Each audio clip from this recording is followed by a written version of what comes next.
Hey everybody, Captain Mike here. Just wrapping up down in Port Clinton for the week. Getting the boat around to head home tomorrow. Thought I'd do a little breakdown video of what worked for us over the last week, places that we fished, maybe different things that we did, or some things maybe not so different than other guys.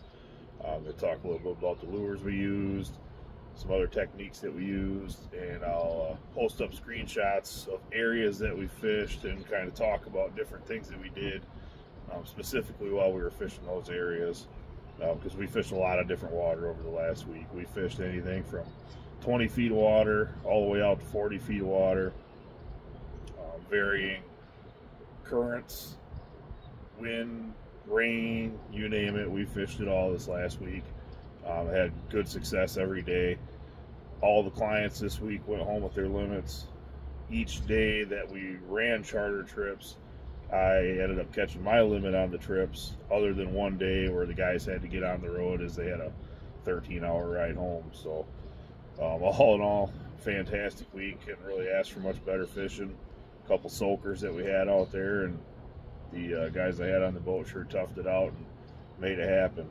But start the week off, we fished. I got down Tuesday afternoon, went right into a charter with a couple of guys. We ran out and fished in the firing range area, which I'll post up a screenshot of.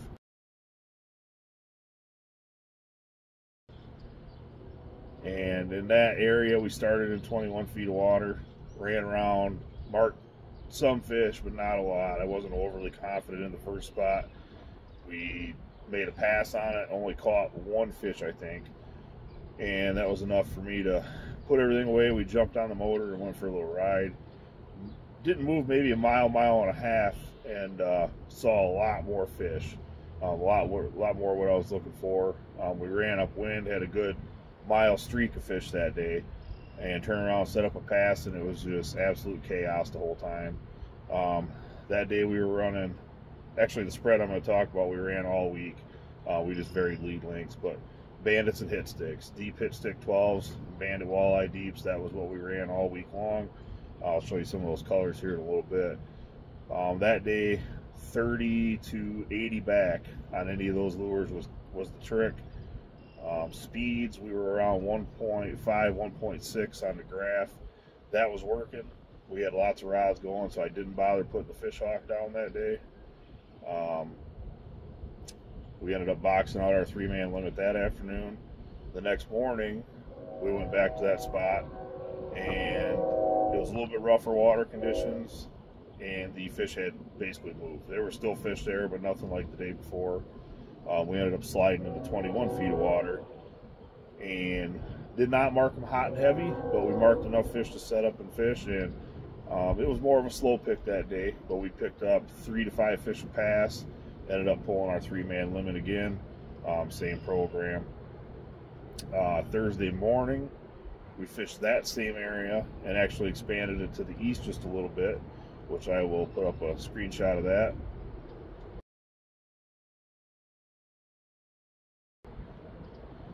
And that was the first trip with the South Dakota guys. We ended up putting our 5-man limit in the boat that day. Not hot and heavy fishing, but pretty dang good fishing. Good and steady all morning into the, about 1 o'clock I think we got wrapped up.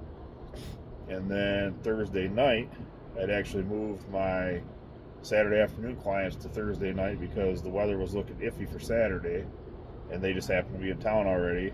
And then we got out there and only had 3 hours of daylight and put their 18 fish in the boat and had over 30 bites. For whatever reason, we had a lot of fish that were sinking the board, and then the board would just pop back up. Same program again, 30 to 80 back on the hit sticks and bandits. And that took us into Friday morning. Friday morning, we fished that same run of water. Got to 21 fish pretty quick, and then it just stalled out for us. Changed some stuff up, speed, lead lengths, tried some different stuff, just couldn't really get it going. Picked everything up and decided, even though we were all soaking wet, that we were going to go for a ride and try to look for some fresh fish. We made about a 10-mile loop in and around the firing range, through the firing range cans. Never did really find what I was looking for over there, and ended up out by Green Island.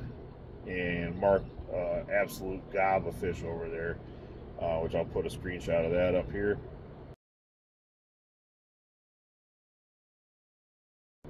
And we turned around and we decided to set up on those and make a pass. We needed 9 fish at that time, and in the next 30 minutes we caught those 9 and had other boards going off as we were trying to pick up. We changed lead lengths a little bit. We were fishing a little bit deeper water. That was 28 feet of water, and we were running anything from 30 to 115 back with the bandits. And the hit sticks, we never ran over 100 feet back. They run a little bit deeper than the bandits. But we picked those fish up, called it a day there, and came in and dried out. And Saturday morning, we weren't sure if we were going to get to fish or not with the forecast, but we woke up, checked it, and it looked all right. And we went out, and it was absolutely beautiful morning. And went right back out to Green Island to that same spot. And that morning we got a really good bite going. It was nice and steady to start, and then we hit some absolute chaos mid-morning. Got over 20 fish pretty quick, slowly picked our way to 27, and then the wind started picking up, and we ended up just pointing downwind through the islands and just scraped up the last 3 that we needed. Wasn't a lot of fish down through there at the time, but just enough to get our fish that we needed. And then Sunday morning, south wind, a little bit breezy, some rain, went back to that same spot, drove through it, marked the fish at speed, set up, only caught 2, and all of a sudden the graph was going blank. And you don't stick around very long when that happens, so we picked up lines, and we ended up motoring over north of Kelly's Island, which I'll post a picture of.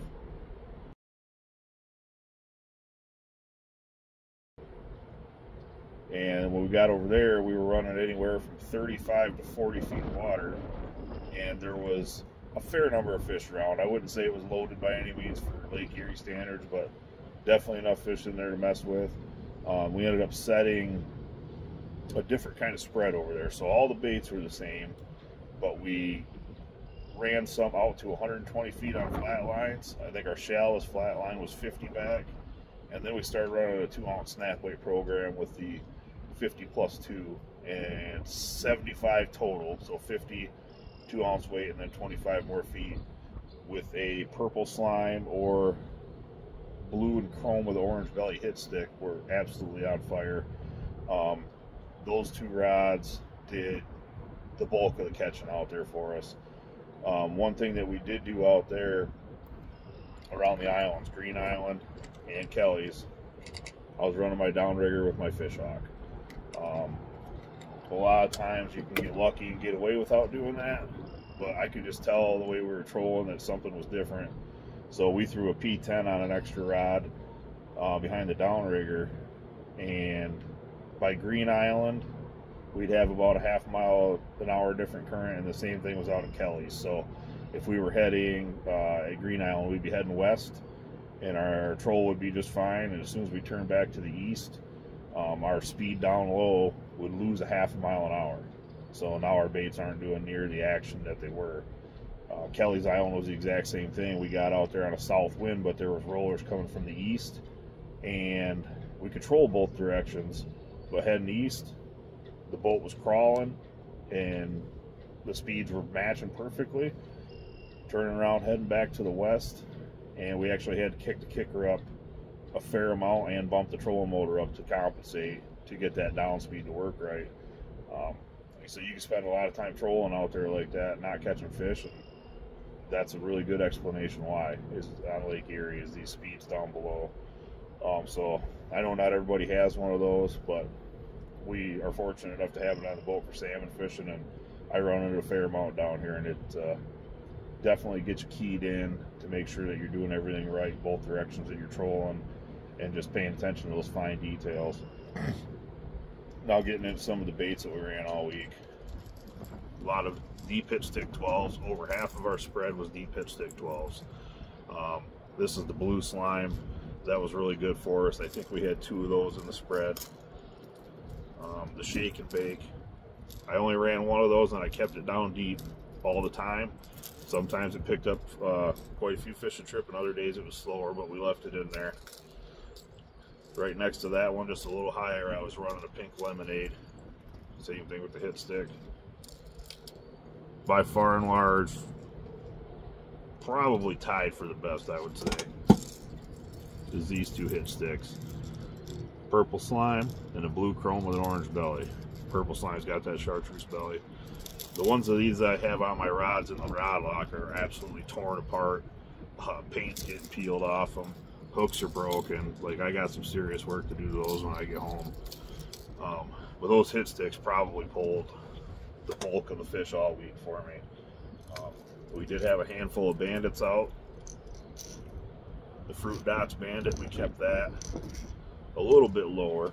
The deepest bandit I would run every day, Marvin. Anybody that knows me knows I love this Marvin color. And we ran that one down the deepest. Ran this one right next to it, Fruit Dots. And right down there with them, this Barbie or purple-headed wonderbread. I don't know what the actual technical name of that is, but that one was really good. Again, the one in my rod locker, shredded with teeth. This bandit, for life me, I can't find the name of it. I'm sure somebody out there knows it. Pink belly, black stripes, blue on the back. I thought it was a standard color I bought from Frank's Great Outdoors. Not 100% sure, but that one, parked at 50 feet back almost every day, was really, really good for us.